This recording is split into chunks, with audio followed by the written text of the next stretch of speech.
अब चाहिँ दिल्ली जाँदाखेरि यही एयरपोर्टबाट जान्छु तपाईहरुलाई बोलाइयो रे है अनि डिपोर्ट गर्दै रहेछ हेर्नु होला ल फेरि दिल्ली जाँदैछु के मेरो घाँटी देखाउनलाई जाँदैछु चाँडै जाँदैछु मेरो 2 महिनाको टाइम दिएको थियो मलाई भन्नु न 45 दिनदेखि 2 महिना भित्रमा आउनु भनेको थियो म त्यतिखेर जाँदैछु जाँदाखेरि म यही बाटो जान्छु कुन बाटो रोक्दो रहेछ हेरौँ न मेरो नि एकछिन दिल्ली जान पाउने अधिकार होइन किन डिपोर्ट गर्छ के म सुन तस्करी हुँ म नक्कली नोटको कारोबार गर्ने हुँ म के काम गर्ने हो किन दिल्ली डिपोर्ट गर्छ यो हाम्रो धर्म भुषालजीलाई देशभरि टिभी खोलेर यस्तै फेक समाचार बनाउनु भनेर भनिदिनुस् है धर्म भुषालजीले धर्मको काम गर्नु हुँदो रहेछ यस्तै काम गर्नु हुँदो रहेछ ल तपाईलाई धेरैले भारतबाट परिचालित पनि भनेर भन्छन् यो चाहिँ सत्य हो कि असत्य के भारतबाट परिचालित भनेको अनि तपाईले नै भन्नुहुन्छ नि यो सरकार पनि अहिले कुनै कुनै देशबाट बाहिरबाट सबै फोकटे कुरा हो के अरे त्यो चाहिँ यस्तो यहाँ सुन्नु मर्द कि स्वास्नी हुनु भन्दा मर्द कि रखेल हुनु भन्छन् नि मान्छेले रिसको भाव आवेगमा यो चाहिँ हुँदैन नि बरु दिउँ न त हो अर्कैलाई भन्छ नि भाव आवेगमा आएर रिसमा बोलेको कुरा त्यो कुरालाई ल्याएर अहिले ट्रोल बनाएर त्यो 5 वर्ष अगाडि बोलेको कुरा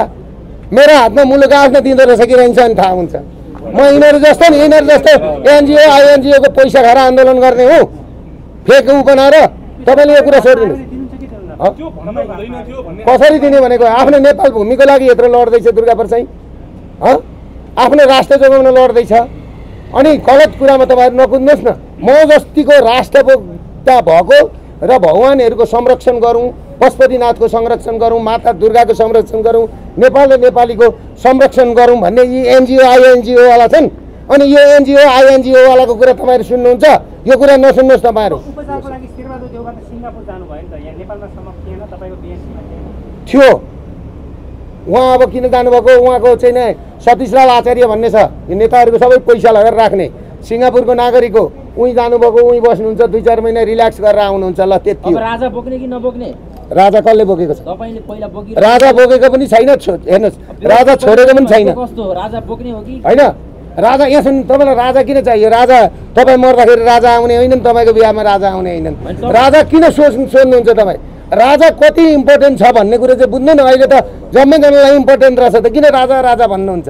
राजाको कुरा छोडिदिनु न पहिला हाम्रो भूमि बचाउँ हैन 7 गते पछिको आन्दोलन भनेको फेरि राजा ल्याउने आन्दोलन नै हुन्छ कि कस्तो हुन्छ हैन यो व्यवस्था परिवर्तन भएपछि त्यसपछि के हुन्छ हेरौँ न पहिला व्यवस्था परिवर्तन गरौँ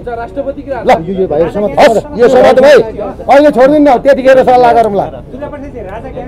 भाइ सबै समाज दियो सबैले मेरो किन असिस्टेन्ट हुन्छ राजासँग मेरो राम्रै छ नि सम्बन्ध अहिले पनि छ नि अहिले म फोन गर्दा फोन उठिहाल्छ